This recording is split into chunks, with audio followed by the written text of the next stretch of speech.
रख रहे हो तुम? इतना कहकर लिंडा ने फोन काट दिया, जिस वजह से केविन ने परेशान होकर गाड़ी रोक दी और अपने बेटे को फोन करने लगा, पर कोई जवाब नहीं मिला। तभी उसने अचानक से बस अपने घर की तरफ घुमा दी। उधर मैरी स्कूल से बच्चों को उनके पेरेंट्स के साथ वापस भेज रही थी और जिनके माँ बाप नहीं आए थे उसके लिए उसने प्रिंसिपल से पूछा कि अब क्या करें। तभी प्रिंसिपल ने गैराज में फोन करके रिक्वेस्ट की और बस मंगवाई। रूबी ने सभी ड्राइवर से पूछा कि कौन स्कूल के आसपास है। तभी केविन ने जवाब दिया कि मैं बच्चों को पिक कर लूंगा। स्कूल के बाहर पहुंचकर उसने हॉर्न बजाया, लेकिन हॉर्न की आवाज किसी को भी सुनाई नहीं दी, जिसके बाद वो भागकर क्लास में गया और मैरी से बच्चों को बस तक ले जाने में मदद मांगी। मैरी को लगा कि वो इतने सारे बच्चों को अकेला नहीं संभाल पाएगा, इसीलिए वो बच्चों के साथ खुद भी बस में बैठ गई और दोनों मिलकर पैराडाइज स्कूल का सबसे तेज और छोटा रास्ता ढूंढने लगे। सभी सड़कों पर खतरनाक जाम था, तो केविन ने रॉन्ग लेन से जाने की कोशिश की,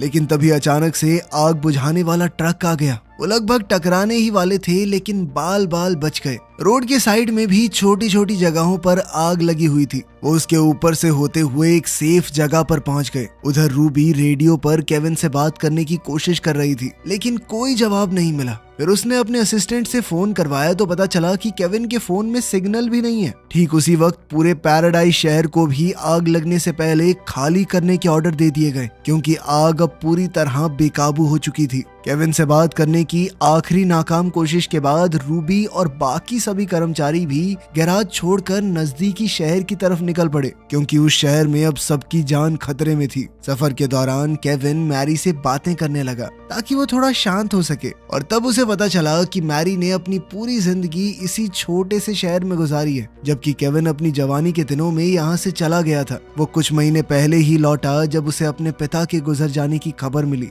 इस अफरा तफरी के बीच मैरी अपने 15 साल के बेटे जेक और अपने पति को याद करके खुद को शांत करने की कोशिश करने लगी। शांत होने के बाद वो बच्चों को देखने पीछे चली गई और उन्हें भी हौसला देने की पूरी कोशिश कर रही थी। तभी पता चला कि हॉस्पिटल भी आग की चपेट में आ चुका है। रे ने अपनी टीम को भेजा ताकि मरीजों को बचाया जा सके, और तभी उसे खबर मिली कि आग जितना उन्होंने सोचा था उससे बहुत ज्यादा तेज फैल रही है। लोगों के लिए निकलने का रास्ता ढूंढते हुए फायर फाइटर्स को पता चला कि सारी सड़कें जाम हो चुकी हैं, क्योंकि बहुत से ड्राइवर्स अपनी गाड़ियों को बीच सड़क में ही छोड़कर भाग गए। तब रे ने अपने आदमियों को जाम में फंसी हुई गाड़ियां हटाने के ऑर्डर दिए, वरना जाम में फंसने की वजह से और ज्यादा लोग आग की चपेट में आ जाएंगे। जब केविन को पता चला कि हाईवे भी जाम हो चुका है तो वो बुरी तरह घबरा गया और एक बार फिर से उसने अपने बेटे को फोन लगाया, लेकिन शॉन अभी भी फोन नहीं उठा रहा था। केविन उसकी फिक्र में और परेशान हो गया, क्योंकि वो जानता था कि उसकी दादी तो उसे गाड़ी में ले जा नहीं पाएगी। खैर, आग को पास आते देखकर केविन ने मैरी से कहा कि स्टीयरिंग संभालो,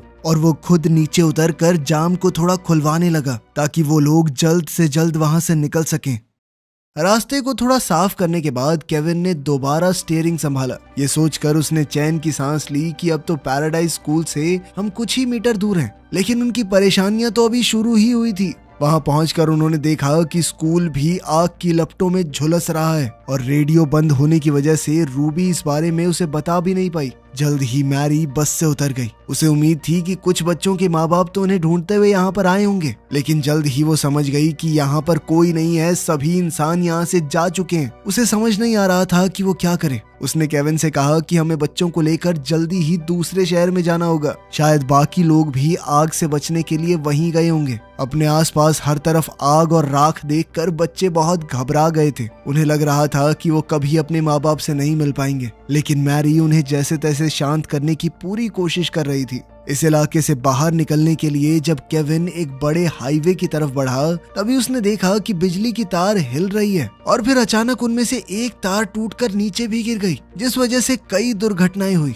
बस को उस तार के करंट से बचाने के लिए केविन को एक दूसरा रास्ता पकड़ना पड़ा। वो सामने लगी हुई एक लकड़ी की दीवार को तोड़ते हुए आगे निकल गया। इस खतरनाक मोड़ के बाद वो हाईवे तक तो पहुंच गया, लेकिन ये देखकर तो वो सदमे में पहुंच गया कि पूरी सड़क बर्बाद हो चुकी है। गाड़ियों के बीच फायर फाइटर्स और पुलिस ऑफिसर्स अपनी जान जोखिम में डालकर लोगों को जैसे तैसे बचा रहे हैं। तभी केविन की नजर कुछ हथियार बंद लोगों के ऊपर गई जो जबरदस्ती गाड़ियों को लूटते फिर रहे थे। वो बस को भी हथियाने की कोशिश करने लगे। बच्चों को सुरक्षित रखने के लिए केविन ने दूसरी लेन में बस को चढ़ा दिया और एक के बाद एक कट मारते हुए जैसे तैसे रास्ते को पार कर लिया। उधर पड़ोसी शहर में रूबी ये पता लगाने की कोशिश कर रही थी कि क्या केविन का कोई अता पता लगा है। वो बच्चों से भरी हुई एक बस चला रहा है, लेकिन एक ड्राइवर ने बताया कि वो तो अभी तक यहाँ पहुंचे ही नहीं। इस पर रूबी बच्चों के माँ बाप को तसल्ली देने की कोशिश करने लगी, लेकिन वो शांत